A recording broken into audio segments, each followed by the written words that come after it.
لەسەرم بابەتەوە بۆی کە پانەڵەکانی ئەمڕۆ بزانین زانیاری زیاتر و گرنگی ئەم کۆنفرانسە کە باز دەکەین میوانێک لە ستودیۆ میوانە شاناز هیرانی ئەندامی کۆنفرانسەکەیە باسی تەواوی کۆنفرانسەکەمان بۆەکە ئەمڕۆ. سڵاو لێ بێت و بەخێر بێ. زۆر سپاس ئەمڕۆکە لێرە میوانی. سپاس بەیانیتان باش بەیانی بینەرانی کورسەتی زۆر سپاس. پەلەتە بەڵام تۆزێک تاخیر دەکەین. سپاستانەکەم. شانازخان گرنگی ئەم کۆنفرانسە بۆ ئێستای کوردستان لە چیایە؟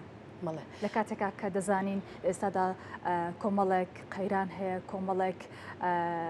لە وڵاتانی چواردەور کێشە هەیە، لە ئێستادا ئەم کۆنفرانسە گرنگی لە چیایە لێرە؟ خۆی هەر سازدانی کۆنگرەکە لە شاری سلێمانی وەڵام دەرەوەی ئەو دۆخەیە کە ئێستا وەک جەنابەت ئاماژەت پێکرد کە کۆمەڵێک ڕووداوی گەرم و کرد بە بەردەوامی لە ناوچەکە ڕوئەدا هەم لە وڵاتانی عەرەبی هەم لە لێرانەش لە عێراق و بڵێن لە وڵاتانی ئیقلیمی، بەڵام سازدانی کۆنگرەیەکی لەو بەو شێوازە و بەو گەورەیە کە دەنگدانە و سەدایەکی زۆری هەبووە چەند ڕۆژە لە میدیاکاندا نیشانەی ئەوەیە کە ئێرە شوێنێکی ئارامە و ئەو شوێنەیە کە تێیدا دیموکراسی بەرجەستە بووە، بەڵێ ئارامی بەرجەستە بووە. ئێمە بیرمان نەچی ئێمە هەمیشە هەڵگری ئەو فەلسەفە و سیاسەتی بووینە کە پێمان وایە هەموو کەسێک ئەتوانێت بە دەنگی ئەو شوێنەیەیان بڵێم کە دەنگە ئازادەکانی لێوە هەڵە بردرێ. بۆیە ئەوە وەڵام دەرەوەی ئەو دۆخانێک کە سلێمانی ئارامترین ئەو پنتە جوگرافیەیە کە بتوانین ئێمە لێرە سەرجەم ئەو وڵاتانە یان نوێنەرایەتی ئەم وڵاتانە کە بە ژمارەیەکی زۆری ئەو وڵاتانێک کە ئەندامن لەو هاوپەیمانی ئێستا بوونیان هەیە لە شاری سلێمانی هەم وەکو بەشدار بوو، هەم وەکو میوانیش بەشێکی زۆریان ئێستا بوونیان هەیە لە شاری سلێمانیدا. ئەمە وەڵام دەرەوەی ئەو دۆخەیە بە شانازیەوە ئێمە حەقە شانازی بەوە بکەین کە ئێمە توانی ومانە لەو کات و ساتە و لەو دۆخەدا میوانداری ئەو جۆرە کۆنگرێ ئێوە شانازی بۆواکەنەوە شانازی بە جەنابتانەوەکەن کە جەبا تۆزێک باسی بابەتێ بکەین شانازخان. دوێنێ فریالخان خاتو فریال ئەندامی سەرکردایەتی یەکێتی نیشتیمانی کوردستان بە سەرۆکی تەواری دیموکراسی خانمانی تەوار هەڵبژێرە. ئەمە لێرۆ پیرۆزبایی لە خاتو فریال و لە تەواوی ژنانی کوردستان و لە جەنابیش کە هاوڕێیەکی نزیکدا هەروەها لە ژنانی خەباتژێ ڕێنێو یەکێتی نیشتیمانی کوردستانەکەین. تۆزێک باسی گرنگی ئەم بابەتەمان بۆ بکە ئەگە پیرۆزبایشی لەیەکی لێرەوە پیرۆزبایشی لێ بێگومان زۆر پیرۆزبایی لێ ئەەکەم. فریالخان یەکەکە لە ژنە ئازا و بوێر و ئەو لێکەکە لە ژنانێکی ئێمە خۆمان شانازی پێوەکەین هەم وەکو ئەوەی لەسەر کردایەتی هەم وەکو ژنێکی ینی ژنێکی ئازا و ژیرە بەڵێ بیرمان نەچێکە فریالخان ئەگەر بەوە وەسفی بکەم ژنێکی خەباتجێڕی زیندانی سیاسیە بۆ ئێمە جێکی شانازیەکە ئێستا لەم پێگەیە بینین کە ئێمەڵێن پێگەیەکی دیموکراسیانەیە. خۆتان ئاگادارن کە ڕۆژی یەکەمی کۆنفرانسە بە کۆنفرانسێکی ژنان دەستی پێکرد. کۆنفرانسی ژنان درێژکرەوەی هەمان ئەو کۆنگرەیەکە لەو دوو ڕۆژەی ڕابرد و ئەمڕۆ دوایین ڕۆژیەتی لە ڕاستیدا خۆی ئەم کۆنفرانسە بۆ لیژنەی ژنان بوو سەرەتا ناوەکەی هەر لیژنەی ژنانە لە ناو هاوپەیمانێتەکە، بەڵام بڕیاردرا لە کۆربەندی قاهیرە کە لە 2024 بەسرا کە ئەم لیژنەی ژنانە پانتاییەکی فراوانتریان بڵێم چوارچێوێکی فراوانتری هەبێ و ببێ بە یەکێتی ژنان ئیتیحاد النیسا بۆ ئەوەی بتوانن بە شێوەیەکی باشتر بتوانن کارەکانیان بکەن و بە تایبەتی لەسەر پرسی ژن ڕوبەرێکی فراوانتریان هەبێ. لەبەرەوە یەکێک لە پایە هەرە سەرچیەکانی لەو هاوپەیمانیەیە ئەوەیە کە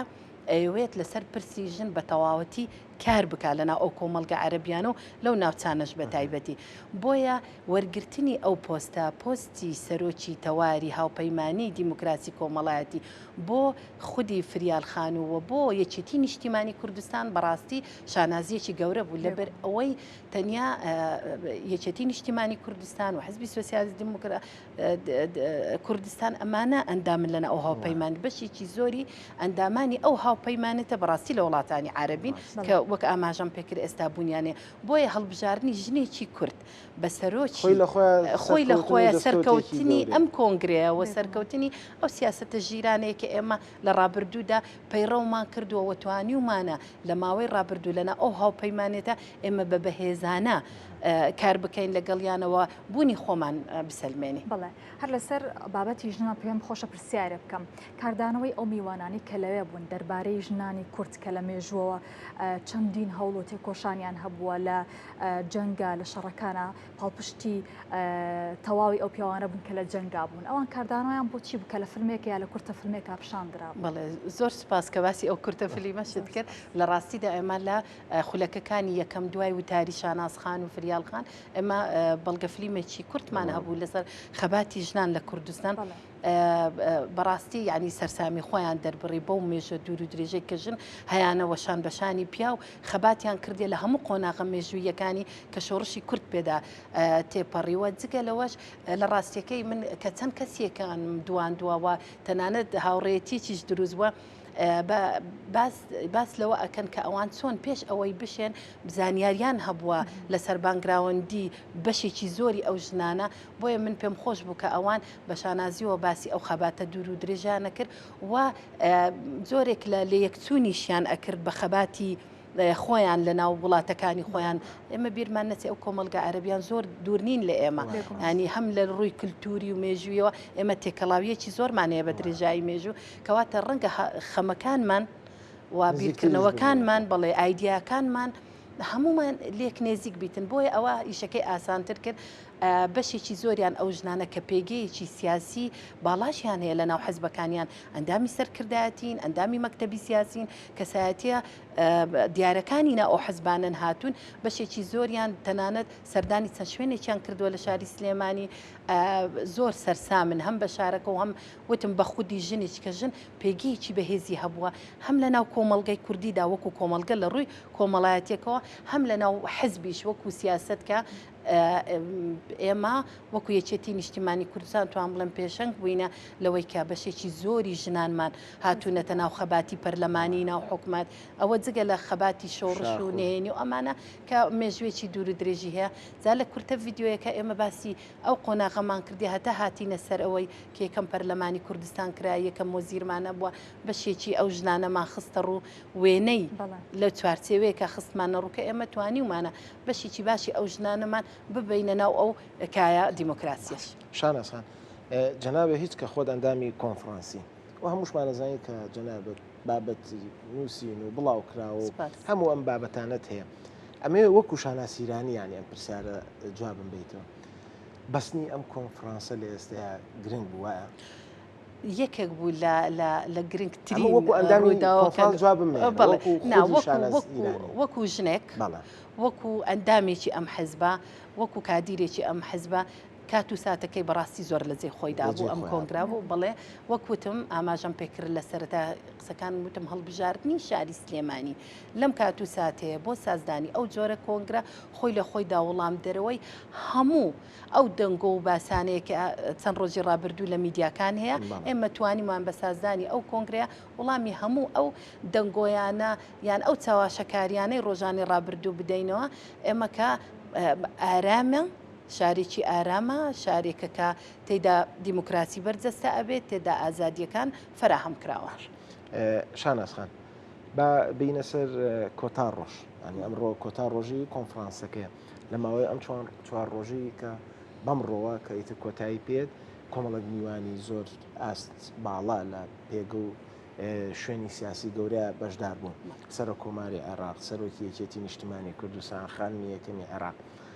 ئەمڕۆ هیچ گۆڕانکاریەک تازە ئەبێت هیچ بابەتێکی تر هەیە کە قسەی لەسەر بکرێت و یەکەم جار بێ شتە ڕووبە بڵێ لە چەند ڕۆژی ڕابردوودا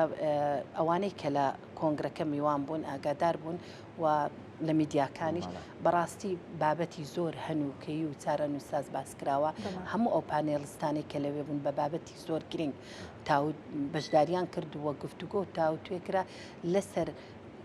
ئەو گۆڕانکاریانەی کە ڕەنگە ڕوو بدە لە ناوچەکە بەگشتی بەڵام ئەوەی کە زۆر گرینگە من ئەمە ئاماژە بۆی دەم ئەمڕۆ کە دوایین ڕۆژە بەڕاستیەکێک لە ڕووداوە هەرە گرنگەکانی ئەوە ڕوودەکەیە سەرۆکی یەکێتی نیشتیمانی کوردستان بۆ ماوەی ساڵێک وەکو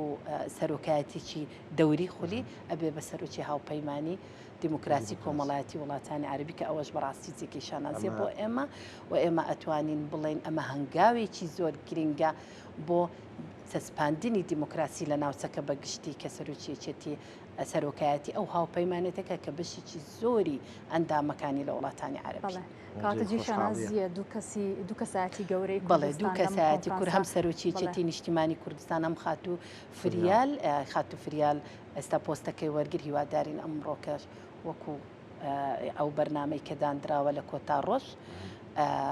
ئەو هاڵە خۆشش ڕابکەین لە داهاتوە بڕیارم کۆنفرانسە دووبارە بکرێتەوە لە سلێمانی لە هەرێمی کوردستان بێگومان من ئەمە ئاماژە بە یەک شت بۆ ئێوەی ئازیز بکەم لە چەند ڕۆژانی ڕابردوو لەبەر ئەوەی بڵێن کەشێکی زۆر یعنی دیموکراسیانە یان بڵێم کەشێکی زۆر جوان لە ناو کۆنفرانسەکە هەبوو بە شێک لە وڵاتە عەرەبیانە داوان کردی ساڵانی داهاتوو ئەو کۆنگرێ لە وڵاتەکانیان ببەسترێ ئەکید ئێمە هەوڵ لە دەنجارێکی تریش میوانداری ئەو کۆنگرە بکەین و هیوادارن ئێمە میوانداری کۆنگرە و کۆربەندی گەورەتریش بکەین کە سلێمانی هەمیشە پێشەنگ بووە لە میوانداری کرد. شانازخان بابەتێک کە زۆر باسی لیواکرا هەم لە ناو نووسەران لە ناو ڕۆشنبیران و ئەدیبان و هەمیش لە ناو کایی سیاسیە ئەویش بەڕاستی ئەم بابەتەیە جامێ ڕای خۆتم پێ بڵێ لەسەر ینی سلێمانی چەندین وڵاتی زیلهێز لە ناوچەکە دژایەتیەکە بنمونە وڵات هەیە کە ڕێگەی ئاسمانی خۆی داخسۆ بەسەر شارەکەیەوە چەند مانگەکە نایاڵێ هیچ هاتوچۆیەکی هەوایی ئاسمانی هەبێت بەڵام لە کاتێکدا لە سلێمانی لە ناو جەرگەی شارە ئۆپۆزیسیۆنی تورکیا لێرە بەشدارە بێت ئۆپۆزیسیۆنی سووری لێرە بەشدارە بێت کەسایەتیت گەورە تورکەکان لێرە بەشدارە بن ئەمە دەرخەری ئەو ڕاستیە نییە کە سلێمانی میشە لانکەی شۆڕش و لانکەی پێشکەوتن و لانکەی نوێبوونەوە بووە بێگومان ئەو بانگراوندە مێژووی و کللتوریە و ڕۆشنبیری سلێمانی هەیەی وای کرد کە ئەمانە هەموو بێن لەسەر مێزێک دابنیشن و گفتوگۆ وەکو ئاماژەم پێکرد لەسەر بابەتی زۆر چارە نووساز بابەتی هەنووکەیی لەسەر ئەو گۆڕانکاریە کە باس و خواسێکی زۆری لەسرە بە شێوەیەکی گشتی لە ڕۆژهەڵاتی ناوەڕاست و لە ناوچەکەش بە تایبەتی و بیریشمان نەچێ ئەمە ئەو ڕایەڵە پەیوەندە سیاسیە یان بڵین ئەم سیاسەتە حەکیمانێکیچێتی توانیوەتی لە ساڵی ڕابردوو پەیڕۆی بکە و ڕاگررتنی باڵانسی ئەو پەیوەندیانەیە کە یەکێتی توانیوەتی ڕابگری وەکو ئاماژە دەستکەوتێکی گەورەیە بڵێ ئەم هێزانە هەموو لێرە لەو کات و ساتەدا کە ئێمە ئەزانین ینی دۆخەکە چەند ئالۆزە بێگومان ئەمە هەمومان لە میدیاکان بڵێ ئەزانین کە چاوەڕوانی ڕووداوی گرنگ ئەکرێ بۆیە لەو کات و ساتێت تۆ بینی ئەم هەموو ئایدیانە وەکوتم ئەم هەموو کەسایەتیانە لەسەر مێزێک دابنیشتنی و هەمویان بەرامبەر یەک بێ خۆی لە خۆیدا بەڕاستی ڕووداوێکی گرنگە حەقە بە چاوێکی ترەوە سەیری بکرێ. زۆر باشە. شانازخان بابەتێکی تری گرنگەوەی سارە بوو برە پرسیارە نەبووخواسەیان پرسیارە کە دوای ئەوە دوایەڵم مافیان خواز ئەمڕۆ پستێکیمان حەقی ئێمەش وەرێن بابەتێکی ترکە باسی لێوە بکەین شانازخان ئەویشەوەیە بەشداریکردنی ئەم میوانانە ینی جەنابێت وەکو ئەندامی کۆنفرانس من دوێنێش دکتۆر چرۆمان لا بۆ ئەم پرسیارم لێویش کرد ینی ئەم میوانانە چۆن توانیتان هەمیان کۆ بکەنەوە کورسی ئەم بابەتە ڕەنگە چەندێک بەڕێوەچوونەکەی قورس بێ کۆکردنەوەی ئەم میوانانە هێندەی ئەوە قورس بێت یعنی چۆن توانرا ئەم میوانانە هەمیان بانگ بکەن چۆن قەنەعەت بۆ بکەن ڕەنگە هەنێکە بێکە نەوێرە هەر کە باسی کوردستانی لاکی باسی عێراقی لاکی نەوێرە بێت حەقی خۆشێتی بترسێت چۆن ئێوە ئەم بابەتەتان ئاوا بەو شێوەیە بەڕێوە بردووە یەکێتی نیشتمانی کوردستان خودی سەرۆکی یەکێتی نیشتمانی کوردستانیش بتوانێت بەشدار بێت و بەم شێوە سەرکەوتووە کۆنفرانسەکە کە ئەمڕۆی ماوە کۆتایی پێبێ. بڵێ من ئەمە ئاماژە بەوە بکەم کە ئەمە بەرهەمی ئیشکردنی چەند مانگی ڕابردووی ئەو لیژنەیە کە سەرپەرشتی کە من تێدا ڕاستەکەی لیژنەی ڕاگەیاندنی ئەم کۆنگرەیەم بەرهەمی ئیشکردنی ئەم لیژنێ بۆ حەقە لێرە جێ خۆیتی ئەمە سوپاسێکی زۆری مەکتەبی دەرەوەی یەکێتی نیشتیمانی کوردستان بکەین کە زۆر شێلگێرانە سەرپەرشتی سازدانی ئەو کۆنگرەیان کردووە و هێنانی ئەو میوانانە ناڵێ بەڵێم بەرهەمی ئیشکردنی چەند ساڵە و بەرهەمی ئەو پەیوەندی تۆکمەیە کە لە ڕابردوودا ئێمە توانیمانە لەگەڵ هەموو ئەو حزبە یان بڵێم ئەو پارتانەی ئەندامن لەو هاوپەیمانیەتەدا و لە سۆنگەی باوەڕبوونمان بەوەی کە پێویستە ئاوردانەوەیەکی جددی لەم ناوچانەش بدرێتەوە یعنی ئەگەر بەراورد بکەین بەم هەموو وڵاتانە عەرەبیەکە ئێستا جگە لە فەڵەستین لە غەزا هیچ وڵاتێکی تر شەڕ و ئاژاوە ئەمانەی تێدانە بەڵام هەرێمی کوردستان و عێراق کە بە خۆت ئاماژت پێکرد هەمیشە لە ترسی تەقینەوەیەک داین لە ڕووی سیاسی و ئەمانە بۆیە یعنی ئاسان نەبوو بەڕاستی ئێمە بتوانین ئەم هەموو میوانانە بینین بەڵام سەرکەوتوو بووین توانیمان بەشێکی زۆری ئەتوانم بڵێم زۆر بەکەمی ئەگەر لە بەربار و دۆخێکی تایبەتی خۆی بیکەسەکە نەتوانی بێتن بەڵام هەموو ئەوانەی کە بڕیار بوو بێن هاتوون هەم بۆ کۆنفرانسەکەی ژنان هەم بۆ کۆنگرەکەشکە ئێستا بڕێوێ بەڵێ وەکو کۆسار باسی کرد لە ئەنجامی شەڕەکەی ئیسرائیل و ئێران تەواوی هێڵەکانی ئاسمانی ڕاگیران هیچ مەترسێک نەبوو بۆی کە ئەو میوانانە بڵێن ناتوانین تۆوەکو باسی کرد هەمویان هاتوون بەڵام ئەگەر ئەمە ڕانەگیرایە دەتوانرا بە شێوازێکی تر بهێنرێن یاخود بە تەواتی ڕاگیران بەتەئەکید ئەستەمە بوو بەڵام بەشێکیان لەبەر ئەو بابەتەش تۆزێک دوا کۆدەم کۆنفرانسا بۆە پێشتر کرا بڵێ دۆخەکە هەندێک جاروە ئەخوازێت بابەتی زۆر گرنگ هەیە تۆ دوایە خەی لەبەر ئەوەی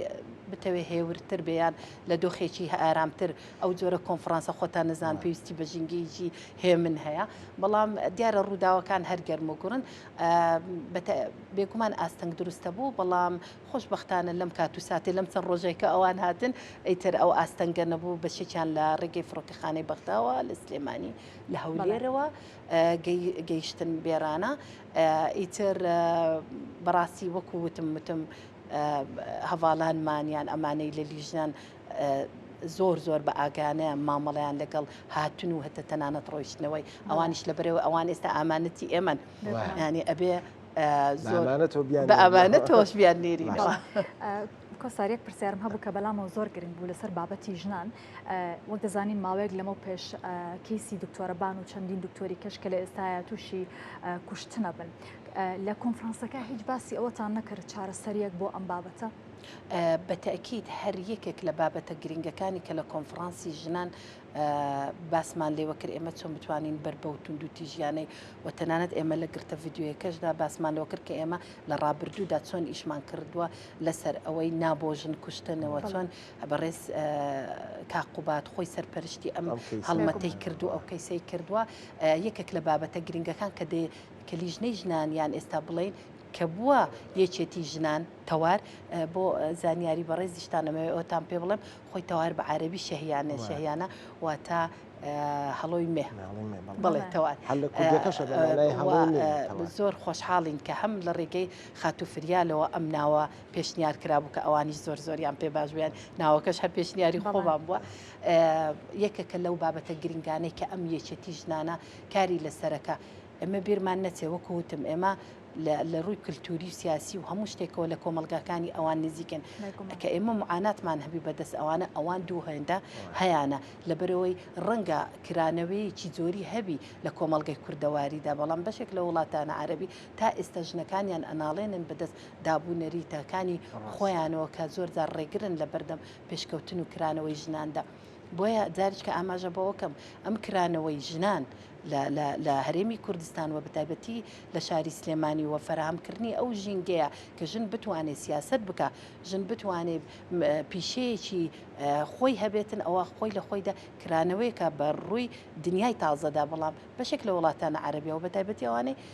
کە شەڕ و ئاژاویان تێدا کە هەمیشە ژن قوربانی دەری سەرەکی ئەم جەنگە و ئاژاوانە ئەبێ بەڕاستی ئەوان لە پاشەکشەدانە بۆیە زۆر جار سەرسامن بەم کرانەوە یان کاتێککە گفتوگویان لەسەر بابەتێک لەگەڵاکەی یعنی سەرسامی خۆیان